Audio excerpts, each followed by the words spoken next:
Iran tried to do everything at its disposal to talk with IAEA, to talk with Europeans, but Europeans have decided to go after snapback sanctions. It seems that it would be their decision going to be to come back with the new sanctions to try to maximum pressure as they were talking about it during in before JCPOA happening. What is right now in the mind of Iranian officials? How is Iran going to deal with this current situation? There's a misunderstanding about the decision-making process in Iran that I see is very much at play online and among people of influence. And that is that they assume that a particular person, if he says something in Iran, that is representative of the views of the political establishment. Or if they see that a senior figure says a sentence or a few sentences on a particular occasion, that reflects that person's views in general. And I think that's very much mistaken. The Iranians, in my opinion, those who are in charge, they knew quite well that the Europeans will use the snapback mechanism. There are those in Iran who would like to extend the nuclear deal, the JCPOA, and have the Europeans not use this mechanism for now, and to kick the can down the road.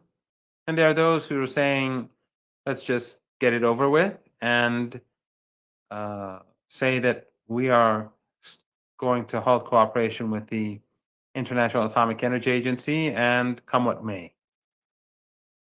But I think what the political establishment has done, meaning the Supreme National Security Council, what they have done is they've taken a third route. And that is that they knew quite well that there will be no nuclear deal and that the Europeans are going to leave the deal. And that is under pressure from Netanyahu, their Zionist overlords, and the United States and their Zionist overlords. So it was inevitable. But the Iranians wanted the price for this escalation to be on the shoulders of the Europeans and not on the Iranians. So what they did was that they agreed to sit down with the International Atomic Energy Agency, and ultimately they reached an agreement which they signed in Cairo or in Egypt.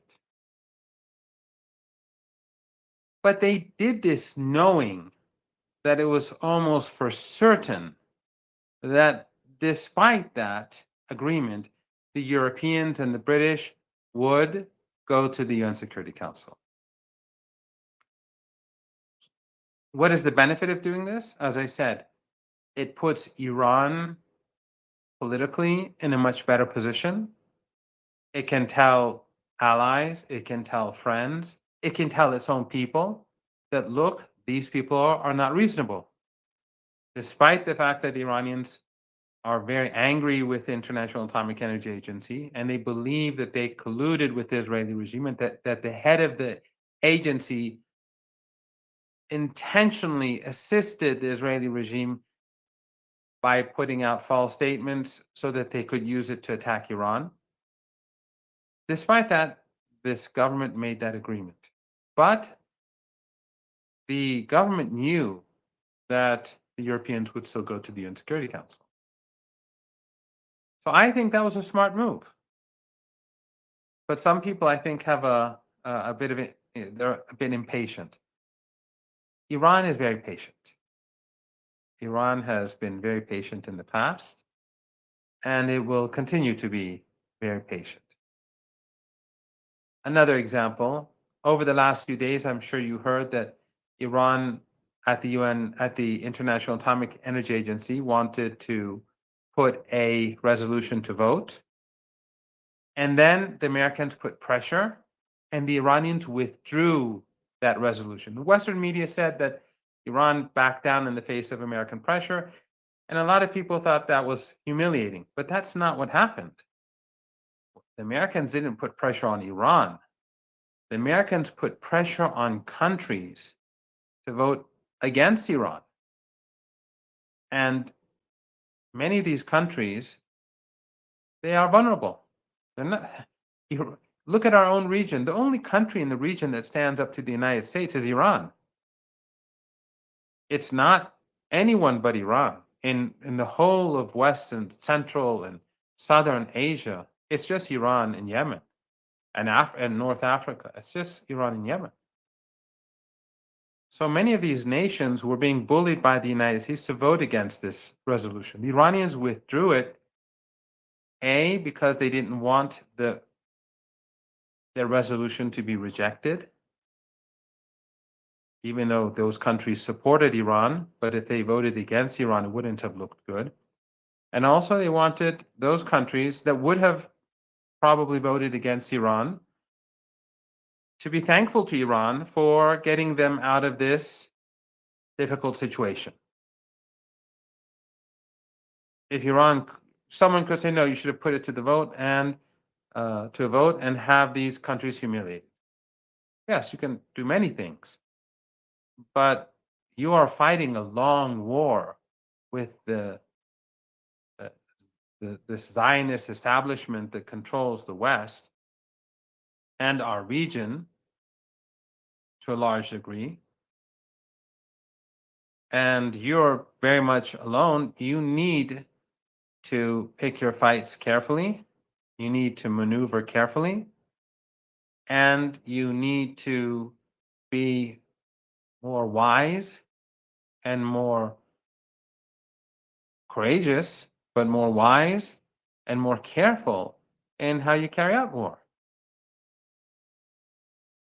So a lot of what we see now is based on emotions. People get angry, emotional. Some people say, for example, why doesn't Iran continue striking the Israeli regime? They want Iran to fire more missiles at the regime. Yes, I understand that. People across the world see Iran as the only hope. And Iran is the only hope. Iran is helping Yemen. Iran is helping Gaza in ways that we will know decades from now. Iran is helping Lebanon. Iran is helping the resistance across the region. And that is the reason why the Israeli regime is drowning.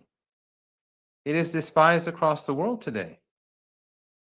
But when Iran fought back against the Israeli regime, despite the hit that it took on day one, yes, it came out on top.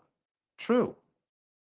And as Steve Bannon pointed out, Trump came to the rescue of Netanyahu to get that ceasefire. And the Iranians, of course, did not agree for a number of days. They continued to hammer until 12 days. They continued to hammer the Israeli regime until Iran, after getting certain concessions, halted firing the missiles. Could Iran have continued for a few more days? Yes, it could have. However, the Iranians are not childish. They're not emotional. They know that there's a balance of power in this region. If Iran fights the Israeli regime in a way in which in war you get hit and you hit, Israel will be hammered, Iran will be hit too.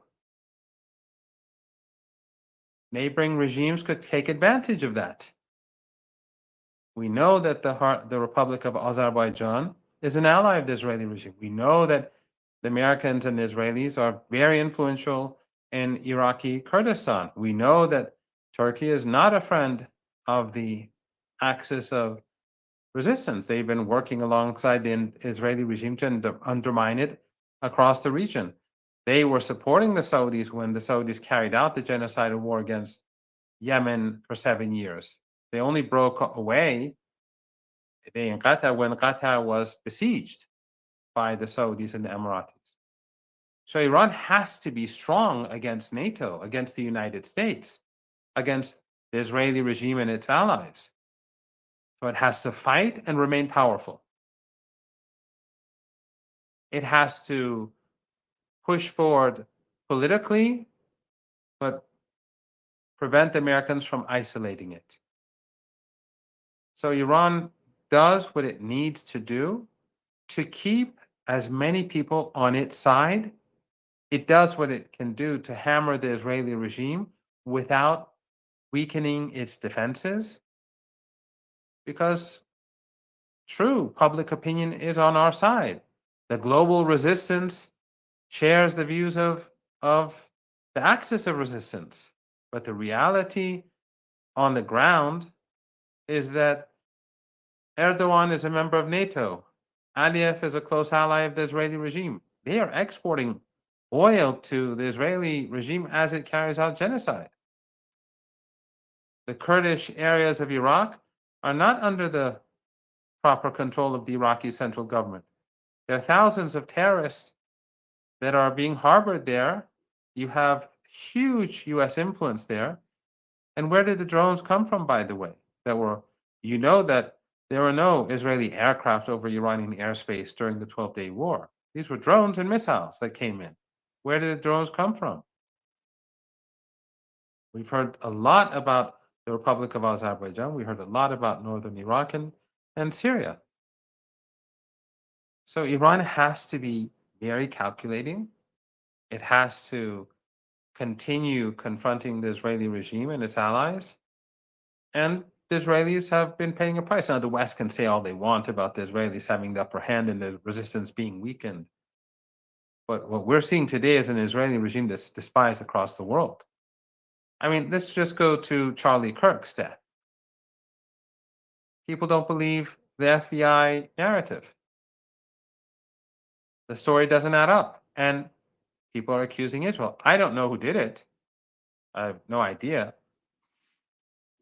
I think the Israelis have an interest in it from what we're hearing about how he changed and so on. But the point is that the Israeli regime is so deeply despised in the United States that Netanyahu has to constantly go and tweet and put out videos saying that we didn't do it.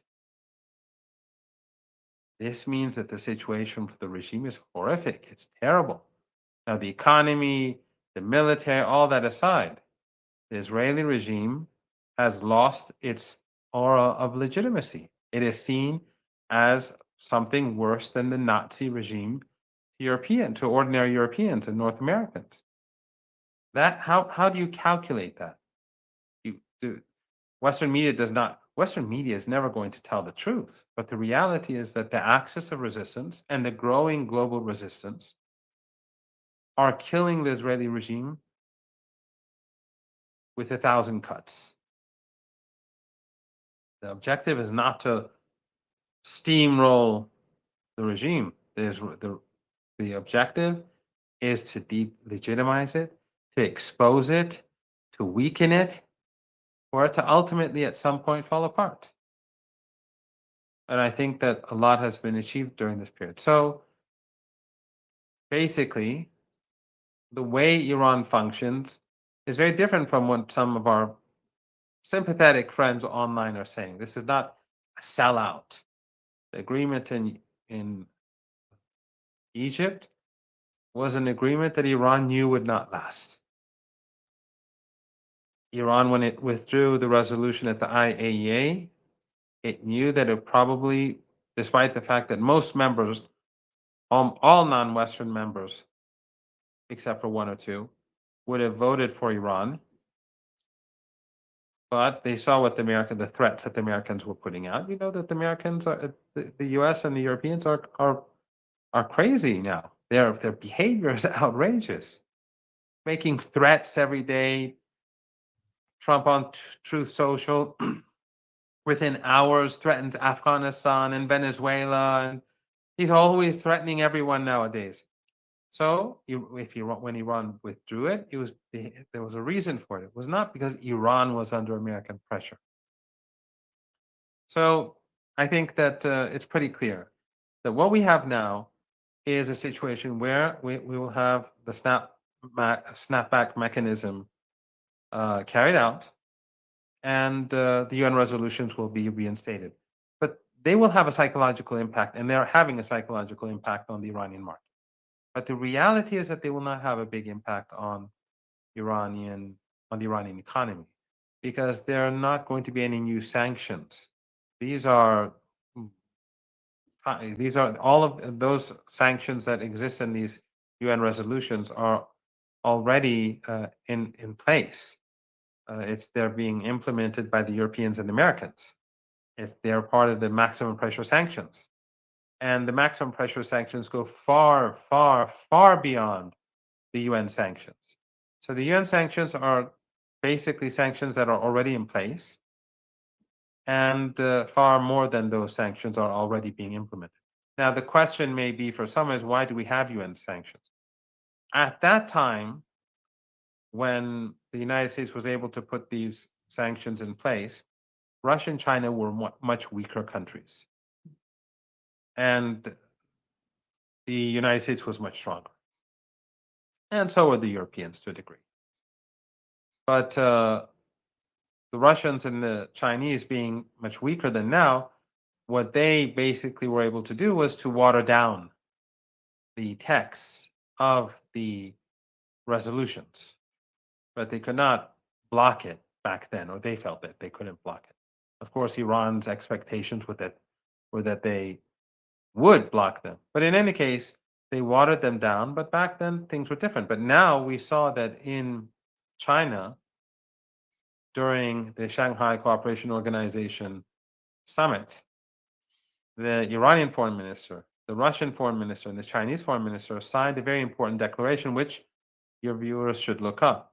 And that is a statement where they say that the snapback is not legitimate, and what the Europeans did is not legal, and therefore they do not recognize it. So this is an important point, because that basically means that the Russians and the Chinese will ignore this, the so-called revival of the UN Security Council resolutions. And the UN is already falling; it's already dying. But this, I think, is a very important statement that the three foreign ministers signed, and quite an achievement, by the way, as well.